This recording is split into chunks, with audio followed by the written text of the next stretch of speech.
Assalamualaikum warahmatullahi wabarakatuh.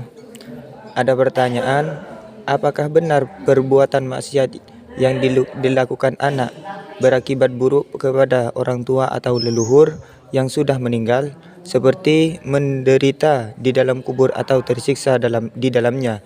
Mohon penjelasannya. Terima kasih sebelumnya. Wassalamualaikum warahmatullahi wabarakatuh. Waalaikumsalam warahmatullahi wabarakatuh. Jadi amal baik ataupun amal buruk itu akan sampai pada orang tua atau leluhur yang sudah meninggal. Bahwasanya perbuatan maksiat yang dilakukan anak akan berakibat buruk terhadap orang tuanya yang sudah meninggal, yakni tersiksa dalam kuburnya. Hal ini berdasarkan keterangan hadis di kitab Tanwirul Qulub, innal mayyita yu'adza bihi fi qabrihi ma yu'adzihi fi baitihi rawahu Dailami. Sungguhnya mayit disiksa, yakni tersiksa di dalam kuburnya sebagaimana tersakitinya pada masa hidupnya.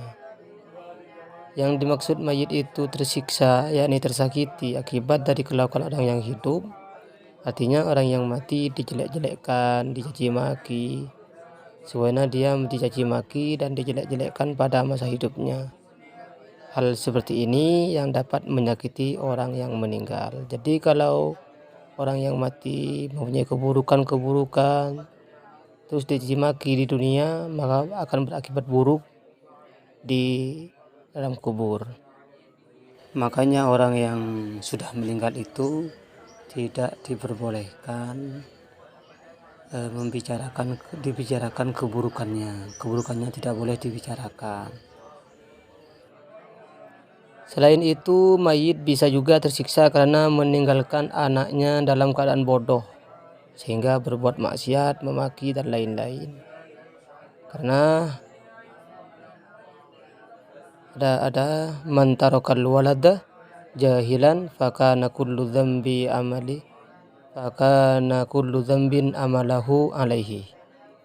Nah, siapa yang meninggalkan anak dalam keadaan bodoh, maka setiap dosa yang ia perbuat dikembalikan pada orang tuanya. Naudzubillah.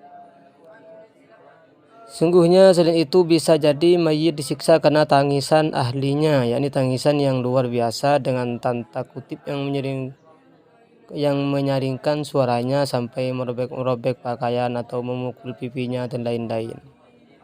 Al-mayyitu yu'adzabu fi qabrihi bima niha alaihi, muttafaqun alaih.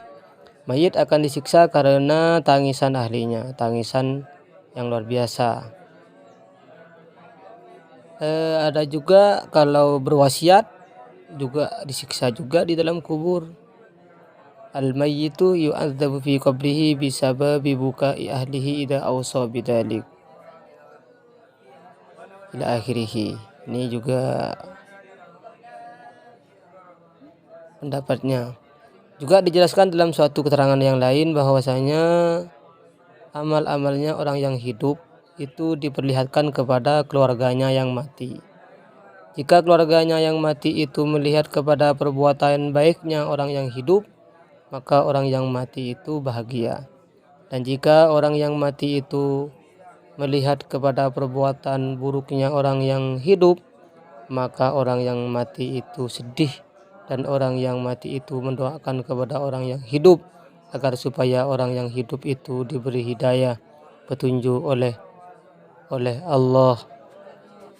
Oleh karena itu, janganlah sekali-kali orang yang hidup, yakni keturunannya atau ahlinya, menyakiti ahli kuburnya. Keterangannya ada di dalam kitab Sabilul Azkar wal I'tibar bima yumar bil insan yang dikarang oleh Syekh Abdullah Ibnu Alawi Al-Haddad.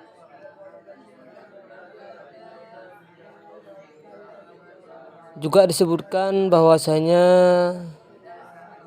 ahli kubur bisa menjadi tersakiti, tersiksa akibat perbuatan yang hidup. atau melakukan kemaksiatan dengan memakinya, menjelekkannya. Oleh karena itu, ada amar, yakni perintah agar bertakwa kepada Allah dan jangan sekali-kali menyakiti orang yang sudah mati. Bisa jadi tersakitinya karena ditangisi kematiannya atau karena masa hidupnya menanamkan hal yang dianggap maksiat, kemudian diikutinya oleh yang hidup dan lain-lain.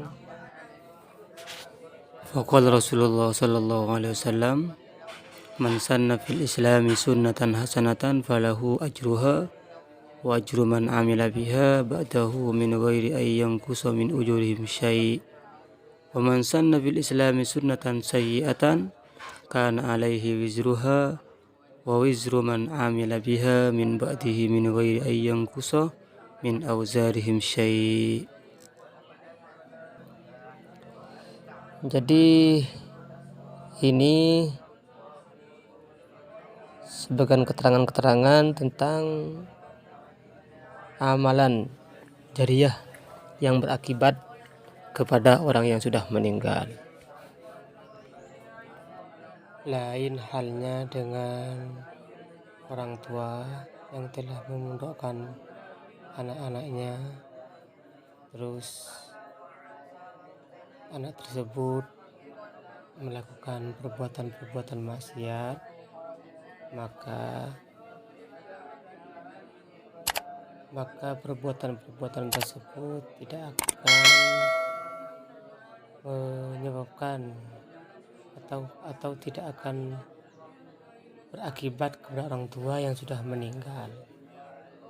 Kalau anaknya sudah dimondokkan, sudah diajari tentang pelajaran agama, sudah disekolahkan dan lain-lainnya, maka jika anak tersebut melakukan perbuatan-perbuatan yang maksiat, maka perbuatan tadi tidak akan berakibat kepada orang tuanya yang sudah meninggal.